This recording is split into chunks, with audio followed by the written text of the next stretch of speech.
प्रभाग क्रमांक 25 व 26 मधून सुमनताई जीवन चाबुकस्वार यांची प्रभावी उमेदवारी।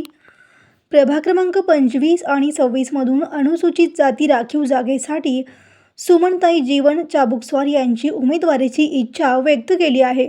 स्थानिक पातळीवर नागरिकांसाठी सातत्याने कार्यरत राहत विविध विकास कामांमध्ये सहभाग घेऊन त्यांनी आपली ओळख प्रभावी कार्यकर्ते म्हणून निर्माण केली आहे। सुमनताई यांच्या सक्रिय कार्यशैलीमुळे प्रभागातील नागरिकांमध्ये सकारात्मक वातावरण असून आगामी निवडणुकीत त्या प्रभाग क्रमांक 25 व 26 मधील भक्कम दावेदारी ठरू शकतात, अशी चर्चा सुरू आहे।